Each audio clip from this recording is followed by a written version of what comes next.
Hey guys, today we are doing a review on one of the most influential car brands in the world. The car brand that was on everybody's poster as a kid. Today we are doing Lamborghini.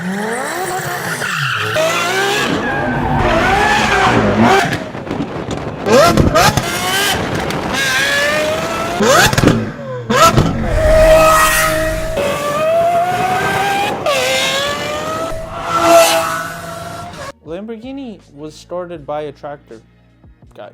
It was started by a tractor mechanic, Ferruccio Lamborghini to be exact. He always loved building and engineering and being a mechanic because he was supposed to be a wine farmer. He never really liked doing that, and he would fix the tractor on the farm of his parents. So over time, he opened his own tractor company, he made a bunch of money, and he became rich. So what do wealthy people do in Italy? They buy Ferraris. You know, he had 250 GTO, bunch of stuff like that. But his clutch would keep going out, and these cars would keep breaking and constantly have problems. So one day he decided to come to Enzo Ferrari, the man himself, and propose an idea how he could help build and design these cars, how he could maybe give some of his input in, as he owns a bunch of Ferraris himself. And Enzo, being Enzo in true Enzo fashion, as Ferrari likes to do, they made themselves a new enemy. Enzo said, go back to building tractors, you're a farmer, you don't know anything about building cars. As you could imagine, Ferruccio Lamborghini was not a fan of the comments of Enzo, and he started despising him. So he said, okay, if you don't want to help me, I'll help myself. And he, with his tractor mechanic team, decided to modify one of his 250 GTOs. After modifying it, he found out that it was a better car. It was a more usable, better car. So he decided, you know what? I'm going to make my own company. He hired the best engineers from everywhere. And he wanted to make daily drivable race cars, which was insane to think of that time.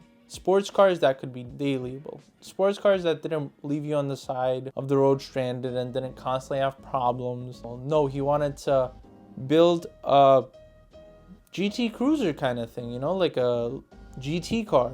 And he told his engineers to build a V12 that was reliable and that you could actually daily. Of course, as Italian engineers, what did they do? They made a V12 that revved up to 11,000 RPM and made upwards of 400 horsepower. For the time, remember, this is in the mid to late 60s. That is insane. 400 horsepower was a lot of power back then, coming out of, you know, any engine. And especially an engine that could rev to 11,000 RPM. Of course, Ferruccio said no, because that's insane. That's the opposite of what he wanted to do. But he decided to do a proposal of, let's detune the engine and put it in a car. And in 1964, the 350 GT came out. And it was a big success.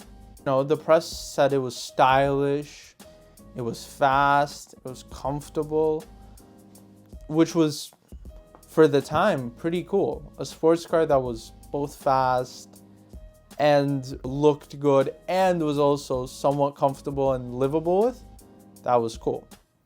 Overall, it was a great success, especially since this being his first production car. But, of course, after that, they needed to build more cars. And Ferruccio wanted to keep things as kind of dailyable as possible. But the reason why he also succeeded, why Lamborghini really succeeded, is he believed in his engineers. He made a team that he trusted. He made a team that he knew would perform well. So he told them, hey, I want something dailyable, but they decided to just go all out. And they made a rear-wheel drive, light, mid-engined V12 sports car, which was at the time unheard of, because mid-engine, rear-wheel drive, light, V12, right? That was something very cool. And Ferruccio, finding out about this, decided to, go ahead with it. He said, it'll be a good publicity stunt. It'll probably make at least 50 sales. It'll be great marketing. Let's do it. And that's how the Mercy was born. And the Mercy is the most influential sports car ever made. It was the first true sports car, first mid-engine V12 rear-wheel drive car. One of the first. By the way, it was the fastest car on Earth at that point. The fastest car in the world. So Ferruccio saw that, and he started making other cars like the Spada, which was like a wagon type of Lamborghini, and he just had fun because he proved his point. He made a car that he could drive himself and be happy with, and he made a point to Enzo that don't mess with him. Of course, over time he started getting older, and then there was a point where in 1973 there was a horrible gas crisis all around the world, and the company was plummeting. Nobody wanted supercars, nobody wanted high performance Lamborghinis. There was an oil crisis all around the world. So he was pretty old, getting pretty old at that time, and he decided to just sell his part of the company off and retire. He sold it to his business partners, and his business partners did something unthinkable, which really made Lamborghini. They made their image with this move. In 1974, they made the Countach. Remember, the Countach was one of the craziest cars when it came out. And this is during a severe oil crisis in the world. They just decided to double down and say, you know what, we're Lamborghini. We're not the norm. And going balls to the wall, and they just built the Countach, which was, I think, one of the most expensive cars in the world at the time too. But yeah, it was great success. Many people bought it. Side note from me, I do think the Countach is not that good of a looking car, how people make it look. I get it, it's like a milestone in the whole car world, but it's lackluster at best in my eyes. It's not really that good of a car, and in general, it's just ugly looking to me. I never got why people were such a fan of it, but that's just me. To continue with the story, and they started losing money on it, and they went bankrupt. They got bought by these two very rich Swiss businessmen, and they, instead of going the normal route, decided to build a Lamborghini SUV truck, the LM002, which made no sense. But the reason why they did it is because there was, before that, actually a contract with the military, I think it was US military, that fell through because Lamborghini was making a Cheetah truck, and that fell through. But they took that and they decided to make a road-going truck out of that. So it was like the Hummer, but Lamborghini version.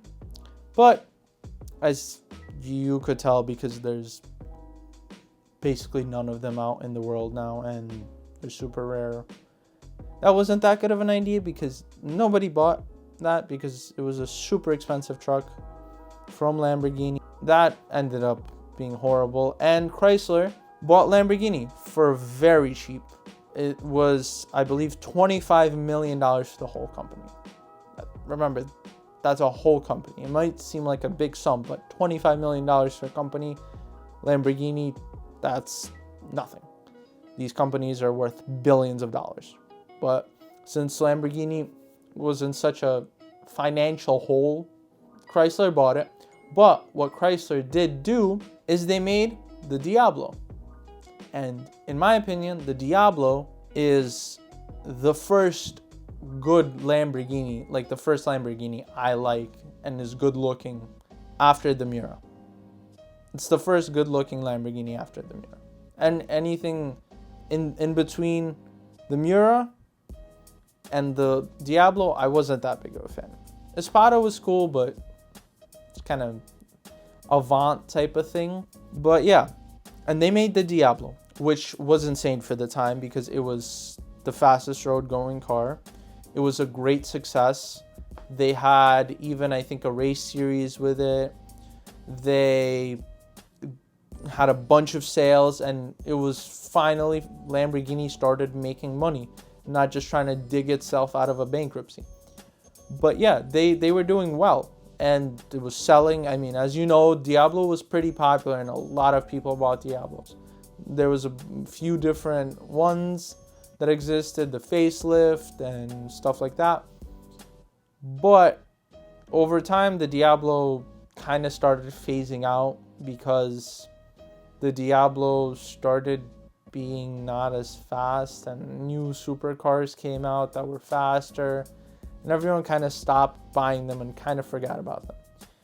And this is where in 1998, Volkswagen Group came in and saved Lamborghini, and is really the reason Lamborghini is still so good now.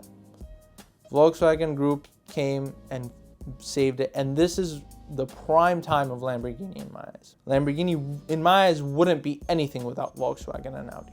They came in and they made the Murcielago, which was a great success. And then they doubled down and they made the Gallardo, which was, in my eyes, that was my poster car. That was the car I wanted.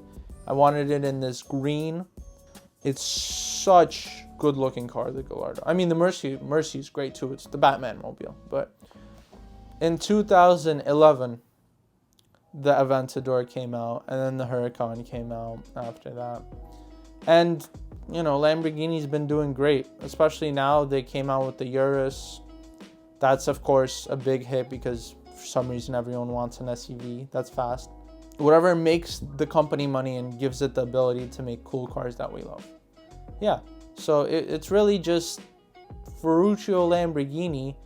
We can say thank you to Enzo for pissing off this guy that knew how to build tractors and engines and had this image of what a sports car can be, and trusted his engineers. And, you know, we can thank Volkswagen for helping it and saving it in bankruptcy.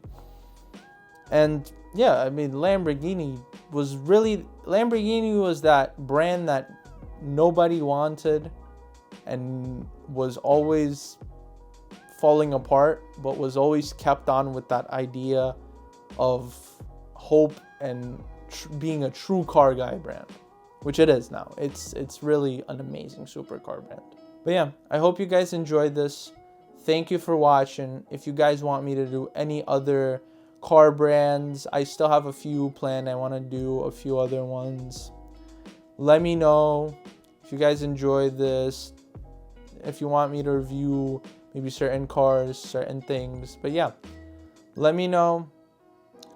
I'll see you guys on the next one.